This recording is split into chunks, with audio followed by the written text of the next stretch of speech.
Welcome to Mindfulness Manufacturing. My name is Trevor Blondeel. Spending 25 years in manufacturing, I discovered the real impact we have on turnover, communication, and the ability to manage change is how we show up. That's the essence of emotional intelligence. In each episode, we bring a guest or message to expand your skills, engage your people, and grow your organization. So let's jump in. In manufacturing, we're doing the same work a lot of times, it seems like, but each day is different and has new challenges. And sometimes it's difficult to stay motivated, keep our teams motivated and keep that engagement levels up. And then you have that question of, can we really motivate others? So I brought an expert of 40 years, my friend, Jim Pancero. Welcome to the show, Jim. Honored to be here. So you've been working in manufacturing, warehousing, distribution for over 40 years. You're out of Dallas, Texas, and I met you through the National Speakers Association. You're in the Hall of Fame, which is only 5 people are inducted into each year. So I've seen you on stage, I've seen you speak, and it's about time I got you on the show here and help me understand a little bit more what you've learned from manufacturing and can we motivate people? Yeah, in fact, my manufacturing experience was I've been a sales guy all my life. I sold all through college and graduate school, but then after graduate school, went to work for IBM in their large computer division in the mid 70s to the early 80s, and focused on manufacturing and distribution. So then after leaving IBM and starting my own sales training company, I then stayed in manufacturing and distribution. So it's been the heart blood. In fact, when people say, "What's your niche?" I say, "I'm really big in the HGD market." They say, "What's that?" And I go, "Heavy, greasy, or dirty." That defines it. And it's interesting because when we talk about motivation, Mm-hmm. and we'll stay focused on manufacturing because it has some unique challenges, but the issues of motivation are pretty consistent. And one of the most important foundations of motivation is you can't motivate anybody to do anything. Mm. It's a foundation rule. It is impossible to motivate people. Um, Now, I have a lot of friends that say they're motivational speakers, and they're not happy Yes, when I you say do. that. But it's a critical point. In fact, I was taught by a mentor of mine when I was in undergraduate and graduate school. I met a professional speaker, and he changed my life. And one of the things he talked about was motivation. And I love it. His name was Bill McGrain, and he had 4 rules of motivation. And the first rule of motivation he shared was you can't motivate anybody to do anything because of the second rule. And the second rule is everybody's already highly motivated. Mm. Most people are now thinking relatives that are the exception because point number 3 or rule number 3 is people are motivated for their reasons, their bias, their background, their culture, their beliefs, their values, not yours. So as managers, as leaders of a team, we can't motivate anybody to do anything. Our job is to create an environment so they'll motivate themselves.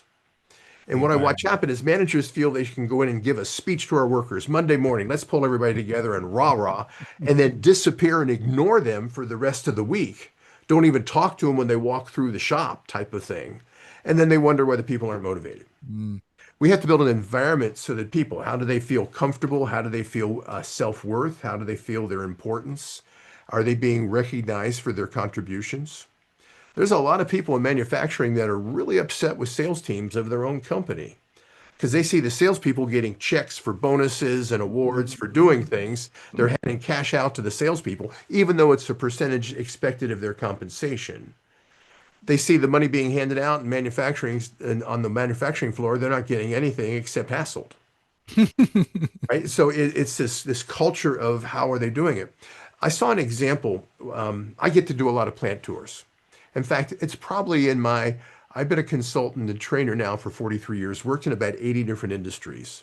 And frankly, one of the real exciting parts of the job is getting plant tours. Tours Hmm. of them manufacturing, building, assembling, distributing, whatever the functionality is of that center, understanding how they do it. And I can tell the culture of the company real simple. I usually have a manager or some vice president executive that's taking me on the tour. Hmm. I watch 3 things. The first thing is I watch what kind of eye contact do the workers have with me as I walk around. Because in some places I am invisible. Now, this is a rather unique experience because I'm 6'7". I was going to say. All right, so you get this giant walking through their place, and I'm like invisible. They ignore me because they're afraid of management. Hmm. The second thing is when we stop at a station and the executive is explaining what function is happening or how they're doing this step in their process, who does the talking? Because in the majority of companies I tour, it's the VP. And the Hmm. worker who's stamping or running just kind of ignores this, like we're not even there because they don't want to engage. They're afraid of how it's going to go over. And so it's a separation of the suits from the workers. Yeah. So part of it is how do we build them into it? The other is how often are we listening to our people? I find it amazing. I go to all these corporate sales meetings, and I'll be there to present and do some training or be a speaker for it. But I'll sit in on a lot of the meeting. And what I always get a kick out of is how one way most meetings are with their teams. So we'll bring all our manufacturing people in for a Monday morning meeting. And the manager will stand there and lecture to them about what they need them doing, what do they want them to stop doing, what they need to do faster, what our problems are, who's, leaving food in the refrigerator over the weekend, and all this other stuff. And it's all this one-way communication, Yeah. but there's nothing coming back. The workers don't get a chance to share what their concerns are or what their ideas are. And what's going on. And so the first is eye contact. The second is how participatory are the workers in any kind of tour. I mean, I was touring a recycling facility because I'm starting a major client now I'm doing work with is a steel distributor and recycling centers. Hmm. I mean, they recycle 400 rail cars full of metals are shipped back to plants to be recycled from their facilities. They got 45 locations, big Wow. facility. I could tell the culture that I was in because as we stopped at this one station, then they're explaining the function of what it's doing, how they're separating metals or those kind of things.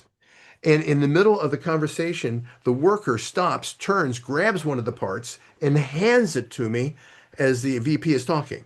Say, here, you can see how heavy this is, and joined Awesome. in the conversation and was comfortable to just pivot and join in. Didn't ask, didn't have eye contact with the boss to say, this is okay. It showed that there was a comfortable and affirmed environment. Now, it also, interesting enough, happens to be an ESOP. It's an employee-owned company. And I Hmm. thought, boy, I bet that has a lot to do with this as well, because the workers feel more motivated because not just because there's money involved, but because there's pride of ownership involved. Yeah. Well, yeah. What you're explaining is that those people have some ownership in the company. They've restructured it that way, and if you want to be motivate people, yeah, make them part of that solution So, and give them some of those rewards. so a big thing to do is to look and to say, what kind of environment have we built? It's interesting as you watch the generation of businesses that are very generational focused, like when the millennials were first joining the workforce.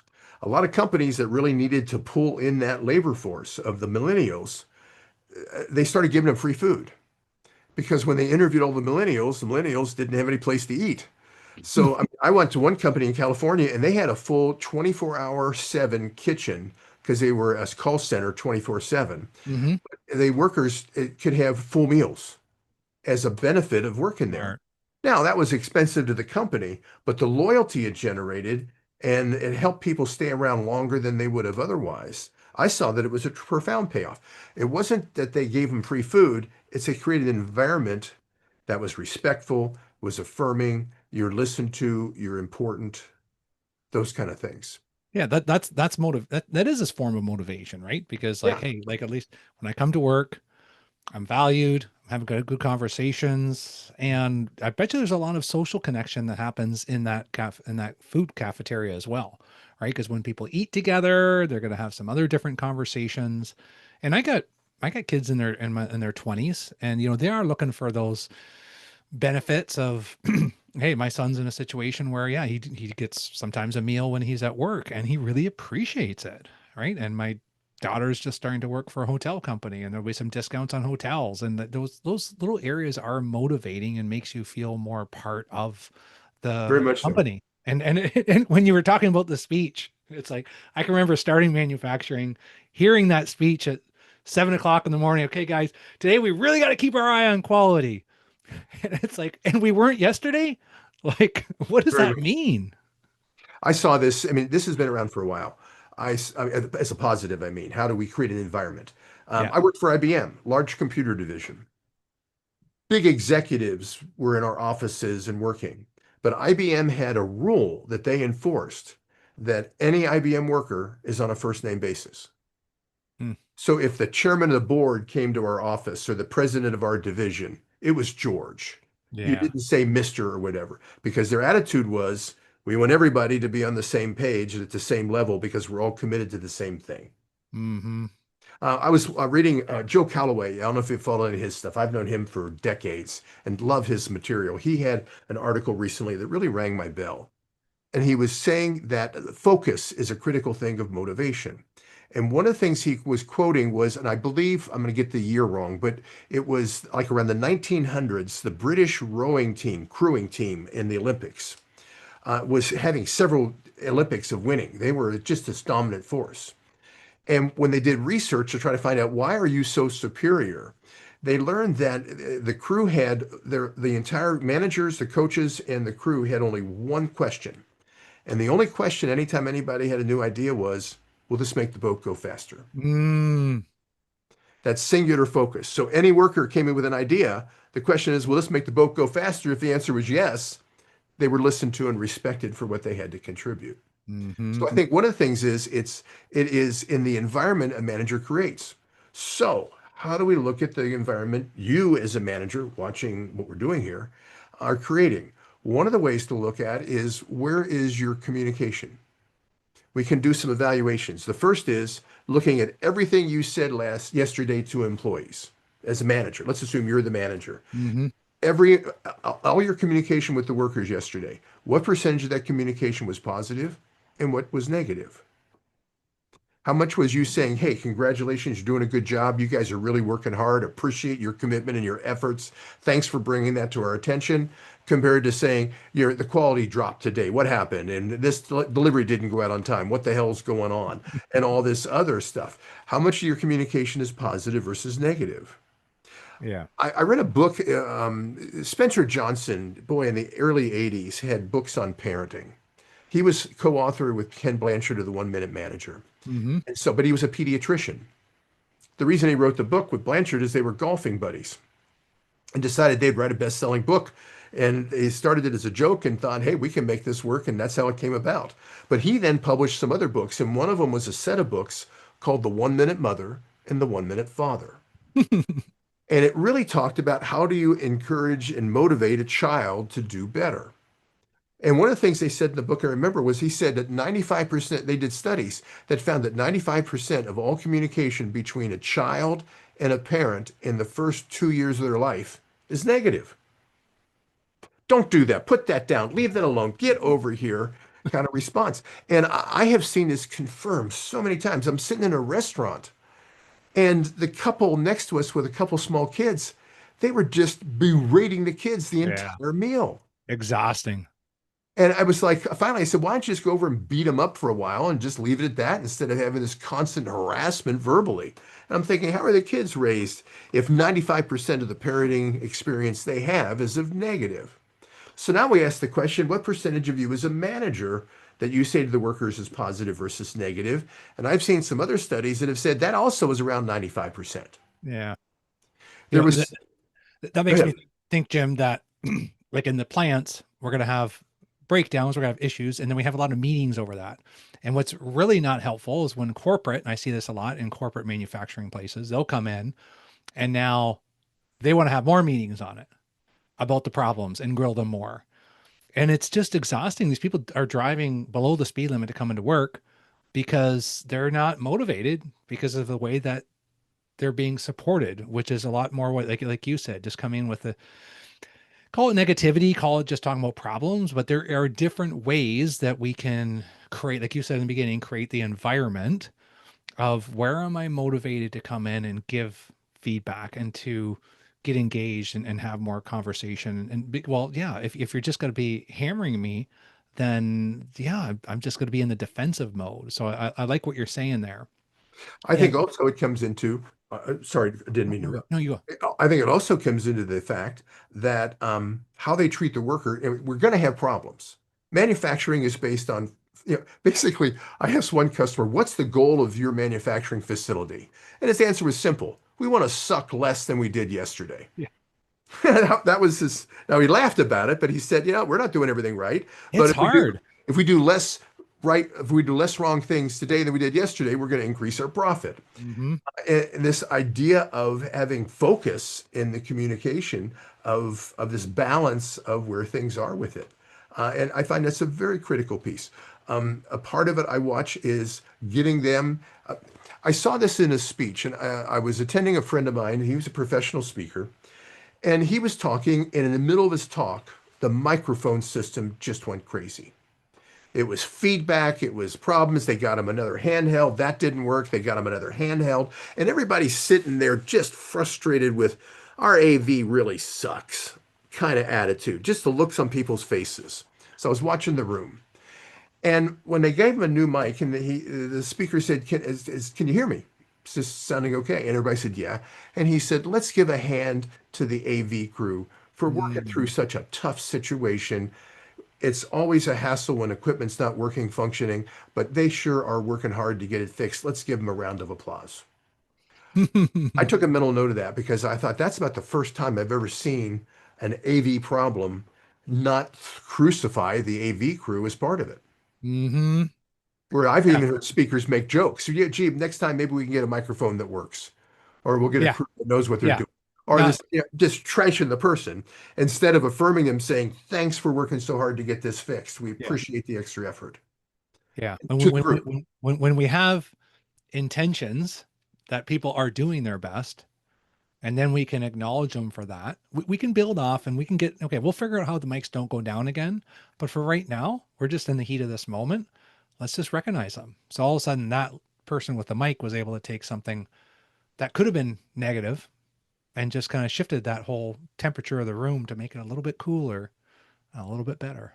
And I was so impressed because I thought, look at how the speaker that did that elevated their reputation to the audience Yeah.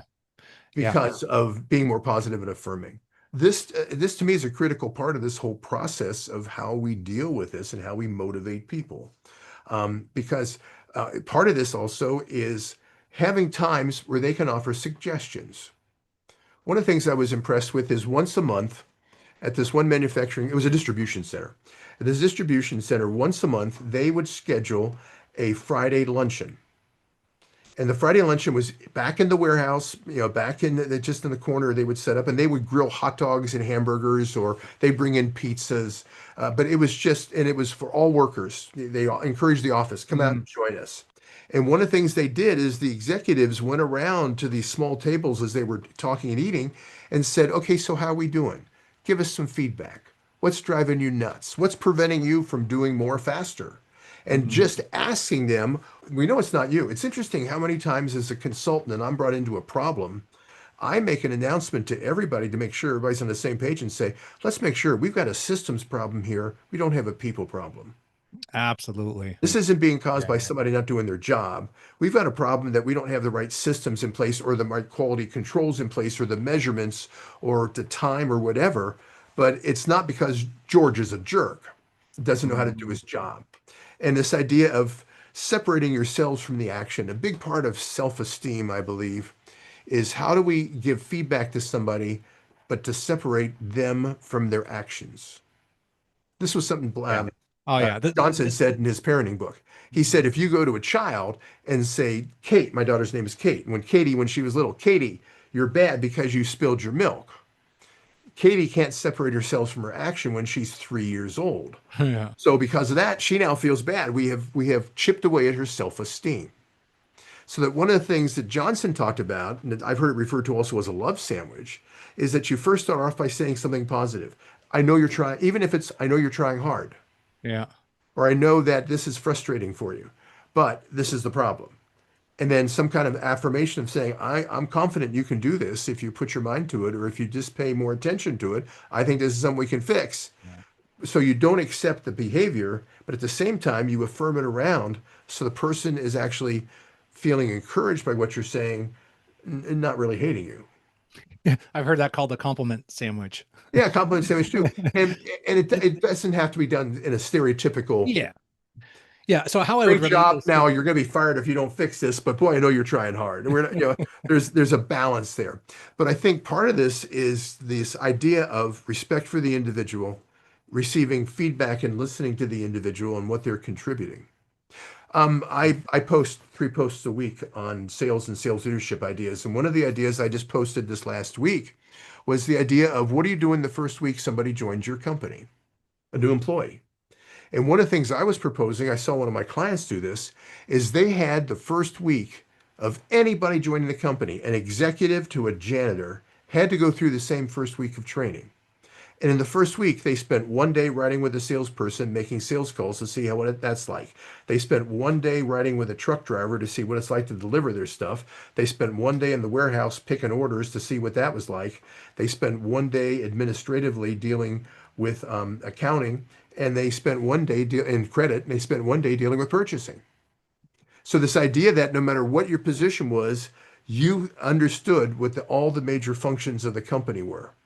And when I heard that, I thought how phenomenal that is. Because look at the respect it gives a truck driver if anybody new's going to be in their truck for a day so they can tell them this is what we need to do to make this company better.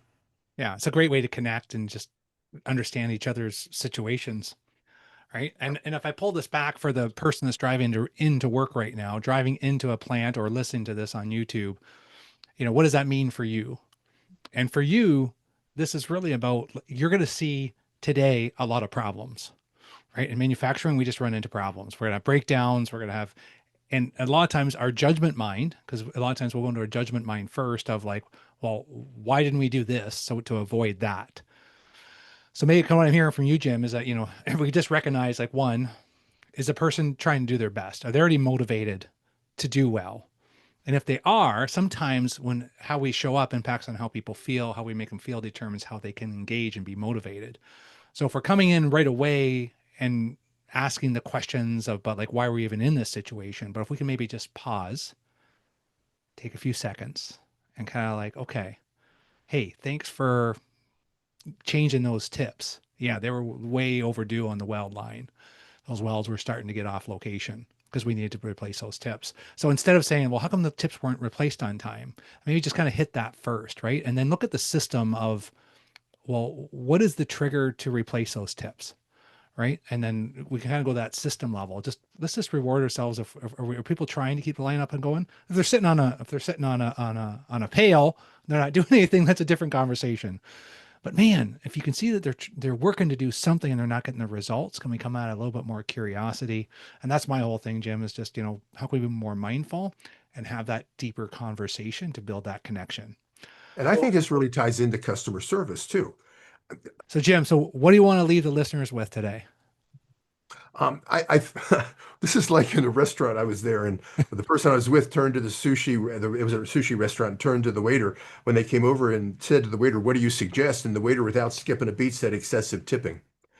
The the idea is understanding motivation is basically tied to persuasion. If we can make you more persuasive in how you communicate with others, others will be more motivated and be more interested in doing and affirming what you're trying to accomplish. Mhm. I've seen this in customer service. As I said earlier, I'm a big guy. I'm 6'7", and I have a strong voice. I have found that if I'm upset, I check into a hotel, they have my reservation, I've got a confirmation number, and they have no room.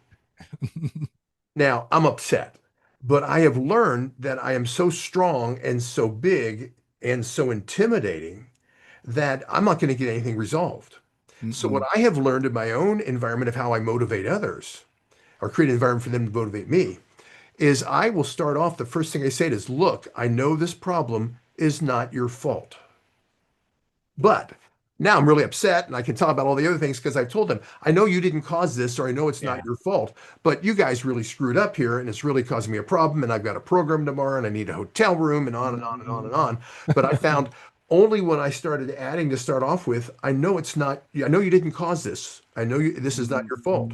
Or I know this is a system problem. It's not a personnel problem. Mm, Lowers the resistance, which is the first step yes. of selling, so that the person can then listen to what's being said and actually not be so defensive that all the walls go up and they don't hear anything you say. That's a great one for the manufacturing leaders on the shop floor, right? When you rock into that crisis, that's a great tip to leave with of, hey, I know this is not your fault and we got a system problem. That's a beautiful line. But also, I think it's part of how you project your confidence as a leader. We were watching some old movies this last weekend, and we watched Patton with George C. Scott. And one Mm, of the scenes I loved in it is that there's a plane that comes overhead strafing, and everybody dives under tables and behind equipment and everything else, and Patton doesn't move. He's just standing there straight. And I think something he says in the movie something about leadership is showing your confidence. mm, He said, if I'm diving under the thing, so's everybody else. And it's this idea that our impact on others is how we are viewed by others. And part of it is how we respect, affirm, and deal. And we don't accept incompetence. We don't accept somebody not doing the job we want. I'm not saying we just go, happiness and joy and happy, happy, joy, joy kind of singing thing of doing that. But it's at the same time realizing and affirming people because this is long term. In yeah. manufacturing, you can't give a motivational speech for the day because they got to work tomorrow. Right? I mean, it's This it's an is not our ongoing last process. battle. We go to battle every day, Jim. If somebody is running a stamping equipment and they've been running it for 20 years, I doubt we can give them a motivational talk to get a little more work out of them tomorrow. No, no, not gonna be not gonna be through that. But I really appreciate that whole. Just let's get this out front right now that this is not your fault, and I'm not coming at it that way. So let's figure out what the system is. Jim, how do the listeners follow you? How do we connect with you and see these videos? Well, they can drive by my house if they want to. I've never been to Dallas, Texas, so Yeah, not here, not this time of year. It's pretty hot. But a couple things. One is you could follow me on LinkedIn. I'm posting 3 videos. They're all on sales and sales leadership. They're all under 90 seconds. But I post 3 videos a week, all helping you and your team sell even more, because that's my major focus of yeah. market. The second thing is you can go to my website, pancero.com, and you can see a bunch of stuff I have. And also, I have some video products, though they're sales related. And those are available at advancedsalesuniversity.com. And Right if you on. got any questions, give me a call. I'd love to talk with you. It'll be a And positive conversation. I'll attest to that. If you reach out to Jim, he will reach back out to you. So I appreciate, being in this community, right? This community of this could be a dirty job. It can be very, very hard. Manufacturing's tough. So we need each other and we need the communities. And I just appreciate you guys listening to the mindfulness manufacturing community and you coming on the show to share your wisdom today, Jim. Thank you so much. It's been a pleasure. Hey folks, appreciate you taking the time to join us today. If you enjoyed this episode, share it with someone. Haven't subscribed yet? Do it now. Remember, if you want results, the key is increasing your awareness of how you show up.